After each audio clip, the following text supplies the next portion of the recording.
were some of the trending issues that you saw in the drives where you guys weren't able to score? Yeah, I think that was something that we really dove into yesterday. Getting in the red zone 7 times and only scoring 1 touchdown. And, we kind of, took that a little bit above the 25 for us. Just when we're down there, we gotta make people pay, and we didn't. It was some misreads. It was some small details, kind of like I mentioned on Saturday night. Stuff that I think is absolutely fixable. Small detail, big impact. One guy goes the wrong way, and they have an unblocked player at the point of attack. And so I think those things are fixable, and I'm encouraged by how our team showed up for work today, and they're dead-ass serious about getting those things fixed. Jason? Kind of what you just touched on, you mentioned the other day guys running the wrong way. Want to clarify, is it linemen, receivers, how do you kind of address that? Oh, everybody. And yeah, there was, what I would say just too many missed assignments or, improper technique at the point of attack. When you look at Noah's struggles, is there a common theme behind them? No, I mean, I think, I think we've played good people, and when we're talking about his process and his decision-making, I think there's some things that we can fix, but I also think, to me, that's coaching. And we're the ones that have to get him in the right place with his progression and delivering the ball on time. And that's on us. Brent, in terms of that heavy set where you go to the extra offensive line, what are you specifically seeing there up front that maybe you're not getting the push that you'd like in those situations? Yeah, I think in one of those situations was when we had somebody go the wrong way. Otherwise, on the 4th down play, it would have been a first down.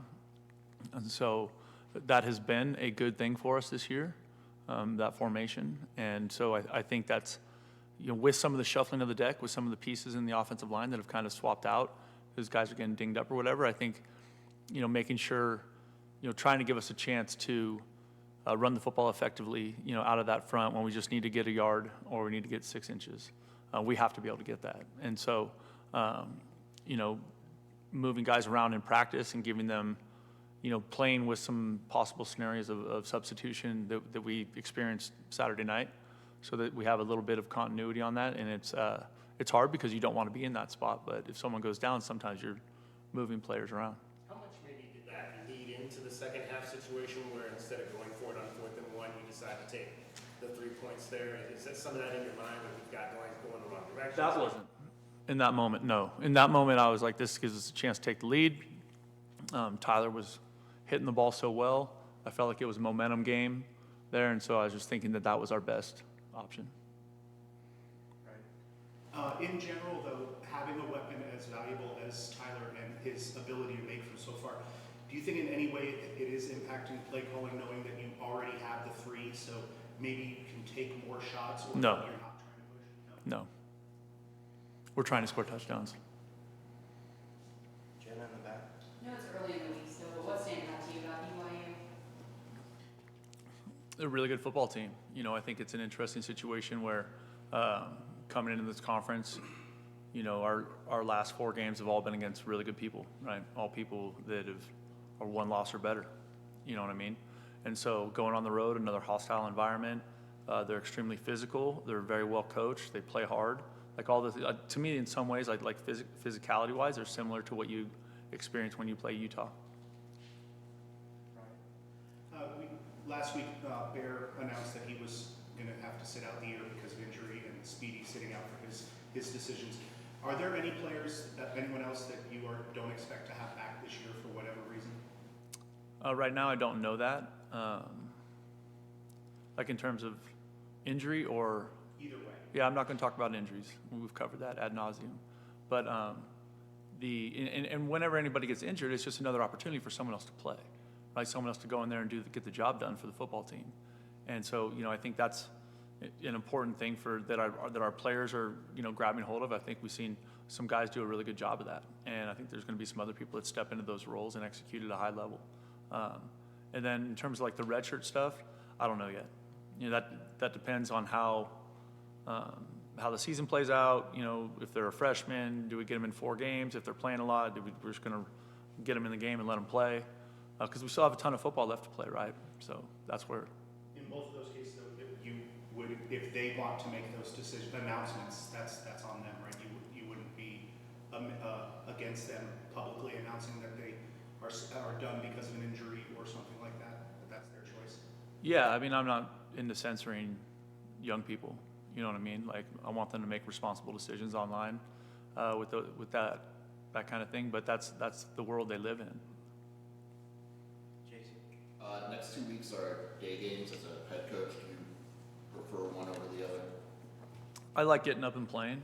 You know, I think I prefer that. Just kind of waiting all day is hard. Although, you know, now with TV, I feel like most of our games are played at night. My last 3 stops as a coach have all been a ton of night games because of the television and being on the West Coast. So, but whenever it is, we'll be excited to play. And then Kalani talked today about your relationship with him. I was wondering if you could kind of just tell us about that. Yeah, Kalani and I worked together in 2015 at Oregon State, and we lived in the same neighborhood. And he's one of my favorite people on the planet. He's just an incredible human being. He's a great father, great husband, great football coach. And it was so fun because our kids would just run around the neighborhood. You know, it was 10 years ago now. So, you know, my oldest was 11. So, you know, 11, 9, and 7. And so they were just running the neighborhood, you know, our 2 families. And it was great. You know, they'd show up at their house for, you know, dinner, and then they'd send them, the whole crew would end up at our house for ice cream. It was a really fun existence. His wife, Timberly, is just an awesome person. So just fantastic people. After watching the film and looking at how that side of the ball's performed the last couple of weeks, what can you say about the evolution of the defense? I'm really excited with where we're at. You know, I think I thought Saturday night they did so many good things that we were so excited about. You know, and I think the cool thing about it is that everybody on the team is, you know, on that side of the ball and on our offensive side of the ball is looking at the small details that had a huge impact in that game that we could have easily fixed. And so I love where our defense is at. I think they're playing with real energy and physicality.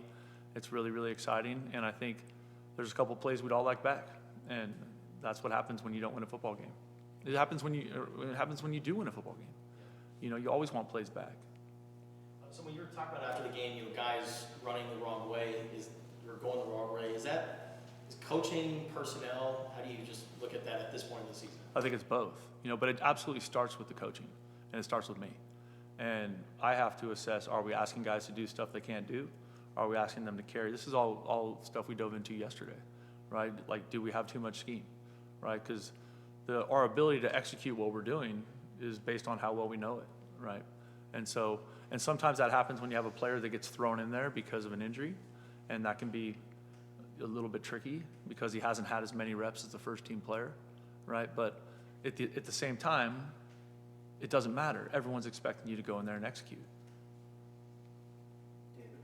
Coach, how did you break down with Noah the interception in the end zone? It looked like he had a couple of better options underneath with Olsen and Connolly in that situation. Yeah, absolutely. I think, you know, that's one of those situations where he just has to go through his progression and trust it. You know, obviously, we all have a ton of faith in T-Mac and his ability to play a vertical ball. And so in that situation, we just have to go through our progression and go where our eyes tell us they should go. The ball needs to go where our eyes tell us it should go. Right.